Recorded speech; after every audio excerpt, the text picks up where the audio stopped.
The message left the small Cums tower of the fragile colony world of Kalari and drifted into the dark sea of stars. It carried a simple plea that carried the weight of millions of lives.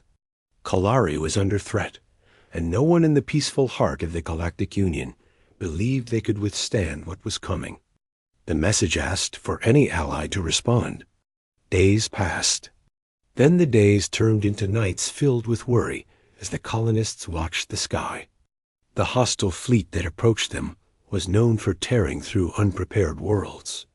Kalari did not have warships or heavy defenses. They had only courage and hope. Both felt thin in those hours. The Council of Kalari gathered in the central dome. The leader, an older man named Ryan, stood at the table where reports kept flashing warnings. The enemy ships were moving faster than expected. People gathered outside the dome and waited for answers. Ryan felt the pressure of their fear. Kalari had never been part of major conflicts. They had joined the Union, believing peace was the normal state of the galaxy. Now they felt abandoned. The plea they sent should have stirred dozens of allies. None replied. That silence was broken on the 5th day. A single beacon lit up on their long-range receiver. It was a brief signal, unpolished and raw. It was from a human ship. The label on the transmission identified it as coming from Terra, the Deathworlders. The species whispered about across the galaxy as dangerous, wild, and surprisingly noble when it mattered. Kalari had never seen one. They only knew that humans came from a world filled with storms, quakes, predators, and countless natural threats. That was why other species called them Deathworlders. Life there required strength and toughness. Few worlds understood. Ryan played the message once more as his council watched in silence. A steady voice came through. It sounded calm and sure. The sender gave only a simple line. The human vessel had heard the plea. They were on their way. They would not let Kalari fall. Many on the council looked at each other with mixed feelings. Some were relieved. Some were uncertain. Others were afraid of the reputation humans carried. Kalari had never needed warriors before. Ryan felt a quiet spark of hope. He ordered a reply sent and asked for more information. Hours later, the human ship appeared on their outer sensors. It was not a warship. It was a transport craft reinforced with old armor and enhanced thrusters. It bore the mark of a small Earth defense unit. It did not inspire confidence. Yet it came forward without hesitation. The ship landed on their main port. Dust moved in the air as its engines shut down. A ramp opened and a small group of armored humans walked out. At their front was a tall figure named Aaron. His armor was simple, but reinforced with plates showing signs of repair. His stride was steady. He walked like someone who faced danger often. Behind him came 3 others named Dara, Leon, and Mira. They carried equipment cases and scanners. Ryan came forward to greet them.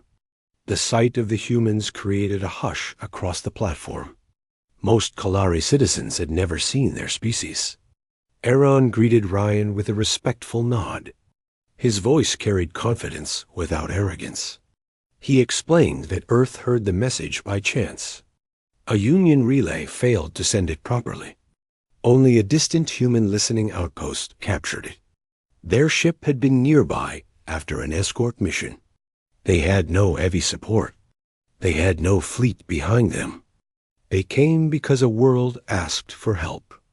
That was enough for them. Ryan thanked them, though he felt concern beneath his hope. Humans were known for bravery, but Kalari faced a full invasion. Aaron asked for a briefing. He spent hours after learning the details of the enemy fleet. The hostile force was known for taking resources and enslaving populations. They believed Kalari would be easy prey. Aaron studied every map and defense point. His team quietly prepared gear while he planned. When night fell, the people of Kalari rested uneasily. Aaron gathered his team in the temporary command outpost. The room was small and dim. He stood by a table, showing a hologram of the planetary shield line and the surrounding terrain. Kalari had only a light energy shield around the city. It could resist small strikes, but not a focused bombardment.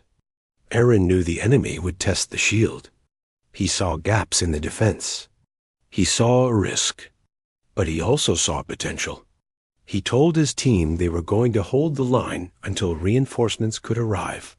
Leon asked what reinforcements. Aaron said none were certain. Humans often lived by a simple rule. When someone needed help, you show up, and you stay until they are safe. That rule mattered more than odds. The team nodded in agreement. They were used to impossible situations. They had survived storms that tore apart forests and volcanic ash that choked the air for months. They believed surviving danger was a way of life. By morning, the enemy fleet arrived on the outer edge of the star system. The alarm rang across Kaleri. People rushed to shelters. Ryan met Aaron at the shield control station. Aaron asked to take command of surface defense.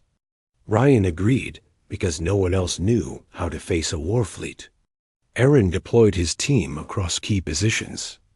They set up energy reflectors to bounce part of the bombardment.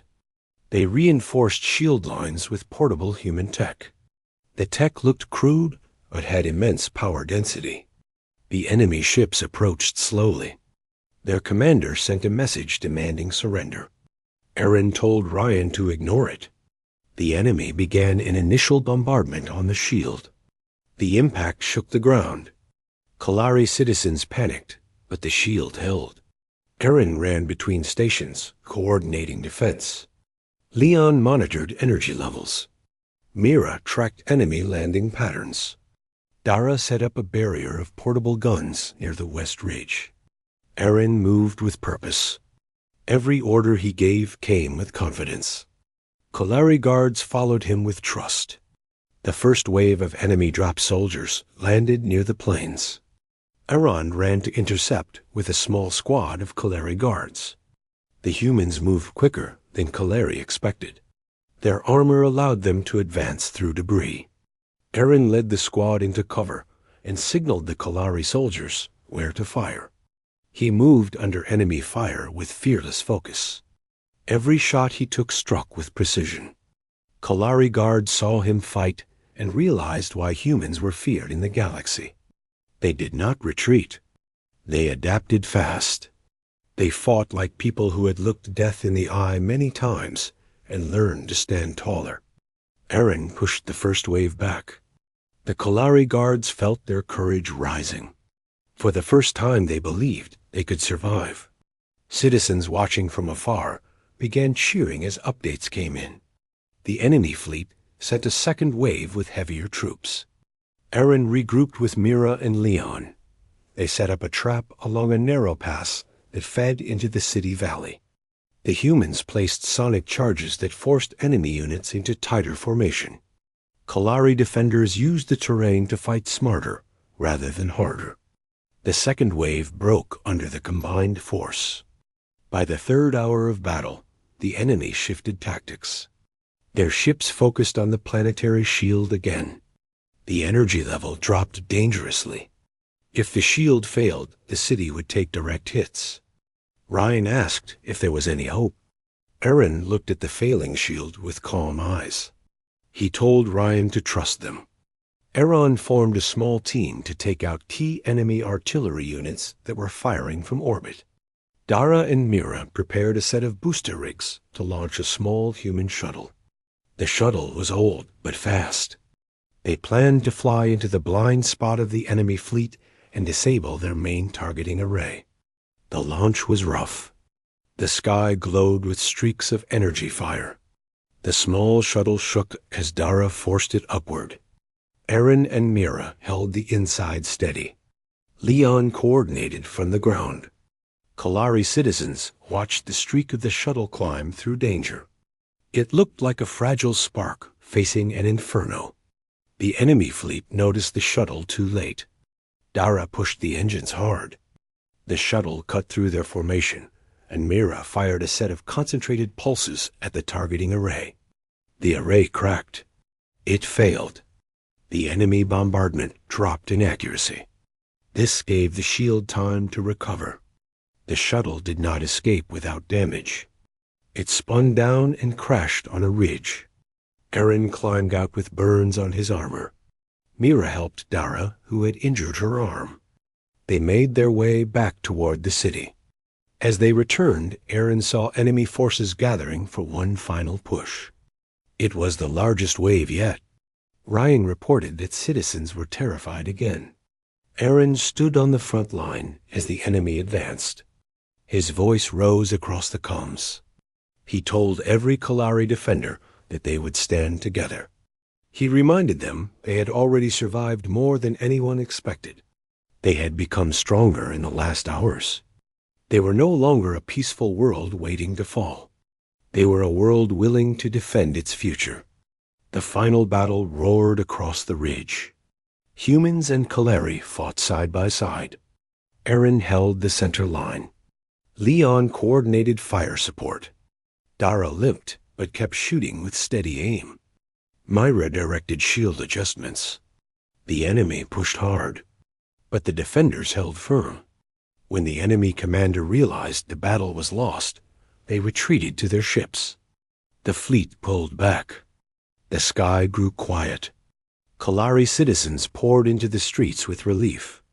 Ryan stood at the city center as Eren and his team approached. Kalari people had feared humans at first. Now they saw them as protectors. Ryan thanked Eren. He said Kalari would never forget what they did. Eren simply nodded. He said that when someone calls for help, they answer. That was the human way. Kalari later learned that no other species had responded because they believed the threat was too great. Only the Deathworlders had stepped forward.